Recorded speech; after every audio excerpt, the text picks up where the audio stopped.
Bonjour à toutes et à tous, bienvenue dans le podcast La Soirée. On est content avec Rusty parce que Charles Oliveira s'est imposé. Quand on dit ça, oui, vous avez vu les previews, on pensait que Beneil Dariush allait gagner contre Charles Oliveira, que peut-être là ça allait être le début de la fin pour The Bronx, mais non, il a réussi à inverser la tendance. Et de quelle manière, parce que franchement cette performance elle est incroyable, majuscule pour lui. On va vous en parler et surtout là, il est en train de forcer la main à Islam Makhachev qui se disait peut-être bon, on allait retrouver tranquillement Volkanovski un peu plus tard dans l'année, mais va peut-être y avoir une revanche entre les deux hommes. Big Rusty, c'est parti, générique. Soit.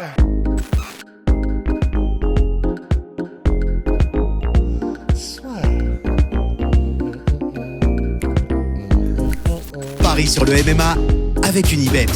Quelle sera l'issue du combat? Une soumission? Un KO? Paris sur les meilleures cotes avec Unibet.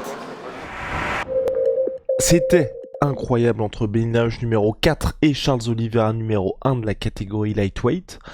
Donc les deux hommes s'affrontaient peut-être pour le prochain title shot. Dana White il était en mode on verra comment ça va se passer et tout. Charles Oliveira, ancien champion, c'était son premier combat depuis sa défaite, déroute totale face à Islam Makhachev où rien n'avait fonctionné pour lui. Il se fait mettre knockdown, ensuite il se fait soumettre et là contre Beneil Dariush qui est véritablement une machine, quelqu'un d'extrêmement calculateur dans le bon sens du terme, qui applique à chaque fois les game plans et qui est vraiment comme ça, hyper stable dans son style. On avait très peur pour Charles Oliveira et il a réussi à traverser la tempête et ensuite, à la moindre opportunité qu'il a eu debout, il a appliqué la sentence. Et de quelle manière, monsieur Rusty? Ouais, en fait, c'est clair que debout, il n'y avait pas photo. Et pourtant, c'est quand même incroyable de le dire parce que debout, Dariush, il fait flipper et pas qu'un peu. Et il sait se faire respecter debout. Alors là, rien du tout. C'était vraiment à sens unique quand les deux gars étaient sur leurs deux pieds. Et la séquence de finition, elle est impériale de la part de. En fait, c'est presque traître parce que il est pas reconnu entre guillemets pour son pouvoir de KO parce qu'il met pas des one punch KO comme certains. Mais Oliveira, il fait très très mal, mais genre mal comme les plus gros frappeurs peut-être de la catégorie lightweight, parce que à chaque fois là sur ces derniers combats à Paris Slam, quand il touche les mecs, déjà la technique est hyper propre et clean et tu sens qu'il dégage une vraie puissance et les gars le sentent.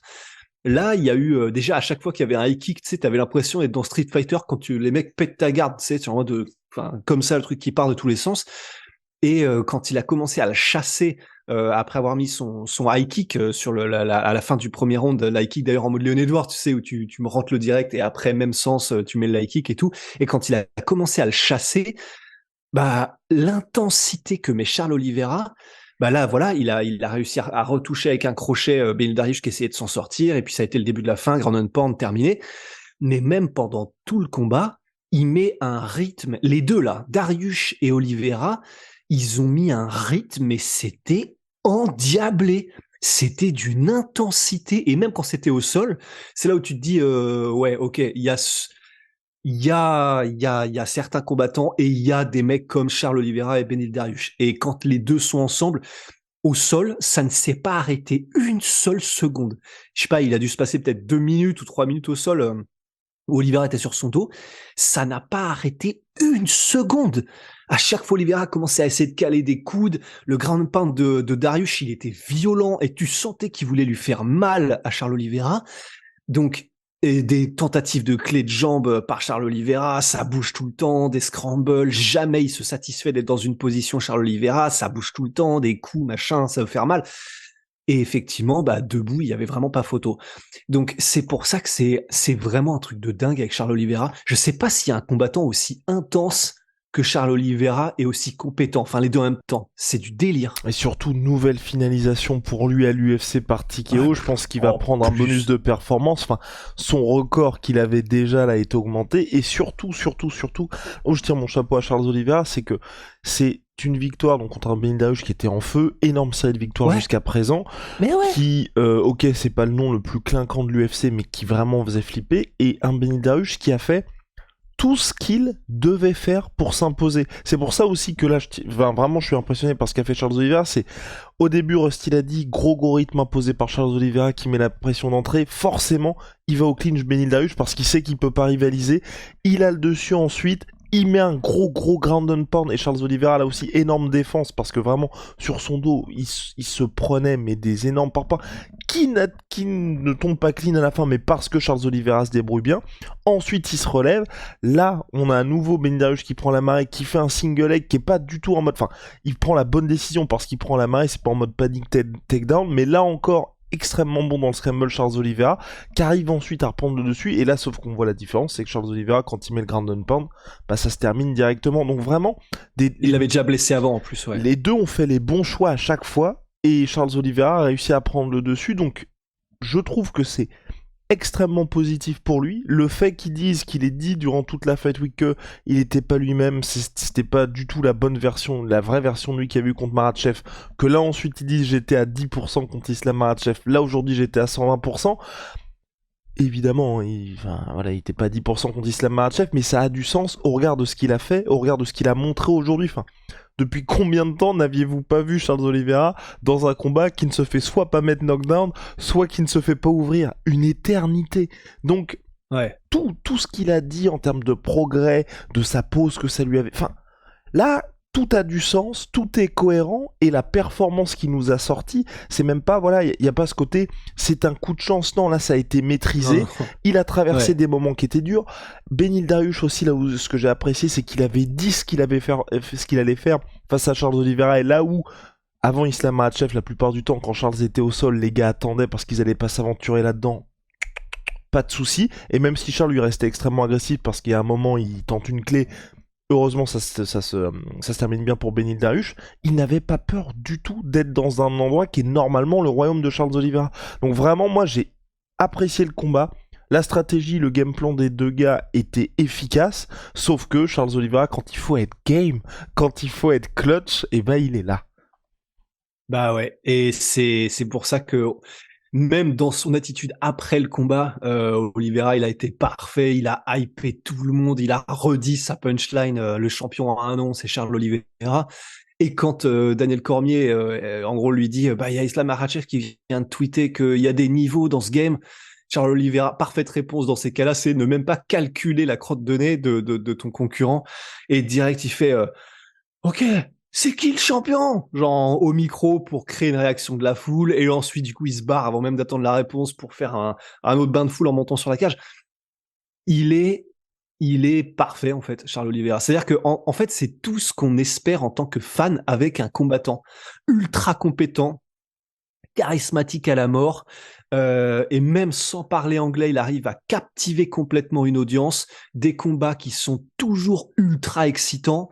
En plus, quand il se pointe même au pesé, il est trop stylé avec son truc Illuminado, ses lunettes. Enfin, voilà, il y a une raison pour laquelle c'est un favori des fans, et il l'a remontré ce soir, quoi. Et dernier point et pas des moindres, et là où moi ça me rassure quand t'as une potentielle revanche face à Islam Makhachev, c'est qu'ils n'ont pas le même style, Benil Dariush et Islam Makhachev, mais là où Charles Oliveira, quand il était arrivé contre Islam, il y avait toujours ce côté, comme ce qui se passe contre Khabib en son temps, les adversaires ont cette appréhension qui font qu'ils ne sont pas eux-mêmes, et là où ils ont leur jeu d'habitude, là ils ne l'ont plus. Là on a vu un Charles Oliveira qui n'avait pas du tout cette appréhension, alors qu'il aurait pu, parce qu'après une défaite traumatisante comme ça, vous pouvez vous dire, putain, est-ce que je suis toujours le même, est-ce que machin? Ouais, Là non, on a eu un Charles qui était Charles Oliveira, et à aucun moment on a vu le doute dans son jeu, même après avoir connu un ground and pound qui aurait pu être difficile, où tu te dis bon bah là clairement si je touche pas vraiment durement le gars debout, je vais perdre le round, il y en a que 3, ça risque d'être chaud. Non, le mec il est resté fidèle à lui-même, et là moi ça me rassure parce que je me dis ok, t'as un adversaire qui est plus ou moins la même typologie qu'Islam Makhachev, t'as une défaite qui est chaude, là t'arrives à revenir avec ton Charles Oliveira qui est toi-même, qui fait qu'à chaque fois on se disait bah même le gars il a beau traverser des trucs, enfin, je veux dire, se faire knockdown à chaque combat, il arrive à revenir. Moi, ça me rassure vraiment pour la suite. Il a réussi à retrouver ça, et peut-être que à nouveau contre Islam, ça va pas le faire. Mais moi, j'y crois à nouveau, tu vois. Je crois à nouveau à se dire, ok, là, on pourrait avoir, peut-être qu'il va pas gagner, mais en tout cas, un combat intéressant où on va avoir un Charles Oliveira qui va être Charles Oliveira et pas paralysé parce que propose Islam Makhachev, et aussi.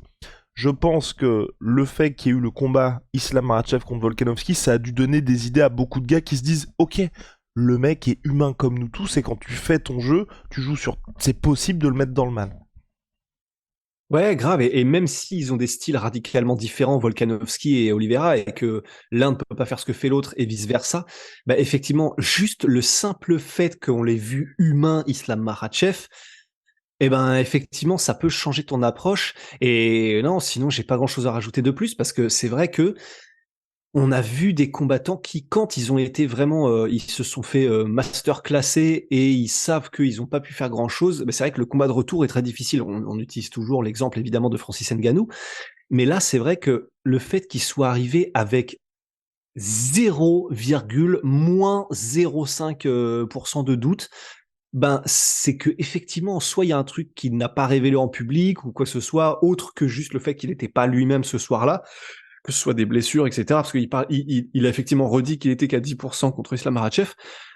Quoi qu'il se soit passé, visiblement, là, les actes parlent toujours beaucoup plus que les mots. Et là, les actes, c'est que effectivement, on a retrouvé un mec qui est un berserker, un assassin. Enfin, là, il est passé Super Saiyan, mais tranquille, quoi. C'est pas de problème contre un mec qui pourtant faisait peur à tout le monde dans la catégorie, quoi.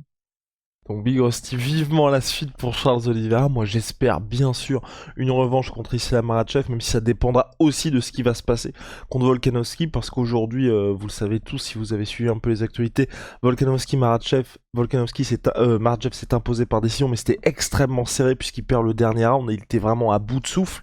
Et Volkanovski défend sa ceinture, Featherweight va tenter de défendre sa ceinture contre Yair Rodriguez au mois de juillet, donc forcément, question de calendrier, ça peut être compliqué, surtout Volkanovski veut retrouver Makhachev, donc potentiel embouteillage, ça dépendra un peu de ce que l'UFC veut faire. Ciao. Ma chouette putain.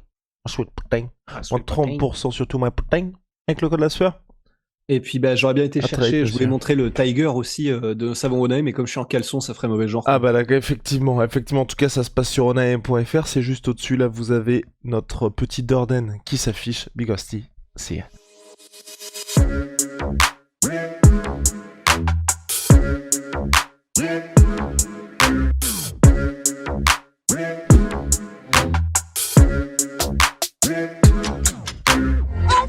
Come and pay